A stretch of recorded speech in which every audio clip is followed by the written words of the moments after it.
your forecast first. Sponsored by Matex Heating, Cooling, and Plumbing.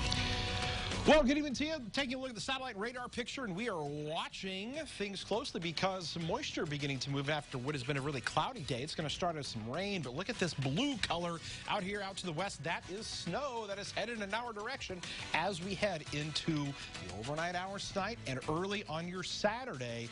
Don't be surprised to see some of that white snuff floating around out there.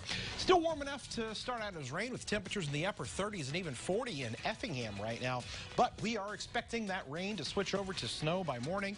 And yeah, maybe even some light accumulations as we head into the overnight hours. A lot of cloud cover here initially. We'll talk more about the timing of that snow when we come back.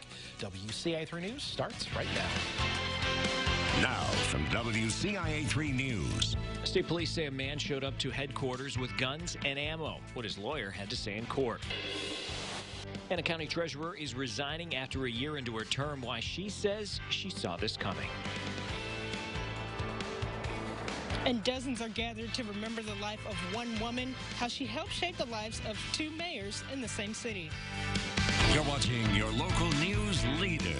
This is WCIA 3 News at 5. Based on the statements that he made, we are filing that petition for the firearms restraining order.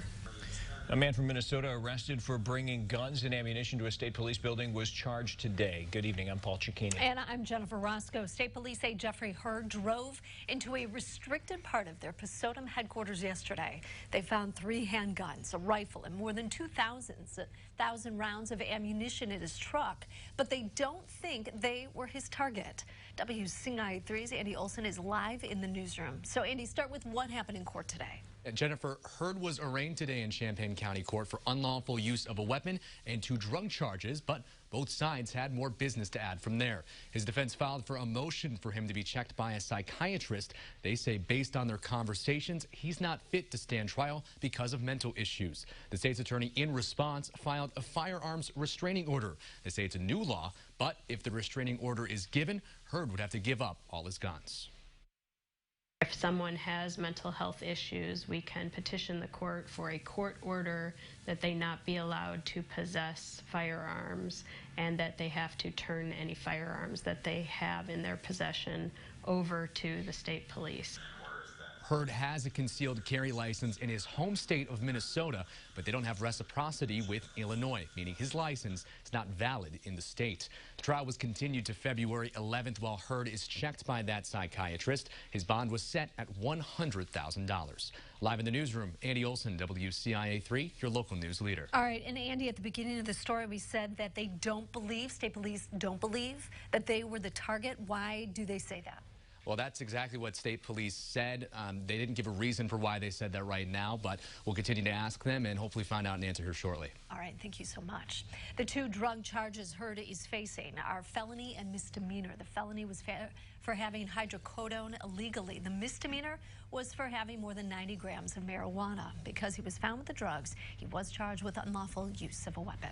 We have new information tonight. A woman accused of murdering her boyfriend in Christian County was back in court today. Police say 21-year-old Michaela Herbstreet stabbed 40-year-old Jason Bright on New Year's Eve in Taylorville. She's charged with murder today. Her bond was set at $1 million. A teenager from Charleston accused of sending sexually explicit messages to a juvenile was also in court. A 19-year-old Seth Ryan is charged with grooming and child pornography. He's been ordered to have no contact with the victim. Ryan was already charged with aggravated criminal sexual abuse last year. That victim was between 13 and 17. Ryan will be in court on Monday for both cases. We have a follow-up to a 10-year-old who was shot last month in Champaign. We told you an Urbana company was taking donations from customers and matching those donations. Dakari Roberts was shot while he was in his bedroom. He was discharged from the hospital in time for Christmas. His mom posted this picture to Facebook thanking Max Twin City Recycling for the money. She says the 5th grader will be headed back to school next week. And an update now on a teenager in Coles County who was hit by a car. Her family says she will temporarily be moved to a hospital in St. Louis. 15-year-old Riley McCleary was hit by a car last month. She was pulled into traffic by her dog. McCleary's family says she'll be transported to Rankin Jordan Children's Hospital in St. Louis. There, she'll be weaned off a ventilator. The family says they'll put in a request for her to be transported back to Carl for rehab. The city of Springfield is paying its respects to a woman who played a key part in the city's leadership over the years. Midge Langfelder died Sunday night. She was married to former Mayor Ossie Langfelder and is the mother of current Mayor Jim Langfelder. WCIA 3's Gabrielle Franklin joins us live from Springfield. So, Gabrielle, how is the community remembering her legacy? Well, Paul, community members from around the city of Springfield are here to pay their final respects to Midge Langfelder through a prayer vigil. Now, the vigil is the first of 3 ceremonies taking place in Springfield to remember her life. Mrs. Langfelder died after a battle with Alzheimer's on Sunday, and she was the mother of 13 children, many of whom are leaders around the community, like Sangamon recorder Josh Langfelder and St. John's School of Nursing Dean Judy Shackelford. Fellow leaders in this area say they are remembering her for the work she and her family have done over the years, but Mayor Jim Langfelder says her willingness to help others is what stands out to him the most. Now, right now, community members are still dropping in for her wake, which will end at around 7 o'clock tonight. For now, we're live at Blessed Sacrament Church. Gabrielle Franklin, WCIA 3, your local news leader. All right, Gabrielle, thanks. Funeral services will be tomorrow morning at 10. They'll be held at Blessed Sacrament Church. Champaign County Treasurer Laurel Prussing is resigning from office effective January 31st. Prussing says politics have changed over the years and the Republican leader attacked her at every meeting. She also says she knew she was only going to try the job out for a year, even though it is a 4-year term. And it was a challenging first year. Tax money to schools has been delayed, and a third-party accounting firm had to be hired to help with the backlog. The county board chair will decide how to find her successor. He'll have 60 days after she leaves office. And just a few minutes ago, the State Board of Elections stopped taking petitions to be on this year's primary ballot. Yeah, representatives for presidential candidates flooded the office in Springfield the past 2 days, with some setting up hours before the State Board of Elections opened. WCIA 3's Cole Hankey's in our Springfield newsroom tonight. So, Cole, why were they there so early? Well, Paul, the rule here in Illinois is that if you are set up in line at the State Board of Elections at 8 a.m. that first morning, then you will be put into a lottery for that coveted first spot on the ballot. And that lottery will take place in a couple weeks here. But as of this afternoon, 12 Democratic candidates for president filed their petitions, and the State Board of Elections had heard from a few more, and that they were going to make it by the 5 o'clock deadline. Representatives for President Trump were the first in line, and while there was no other Republican candidate that filed, or rather there was other Republican candidates that filed, the State Board said their mail-in filing might not be enough to get them on that ballot.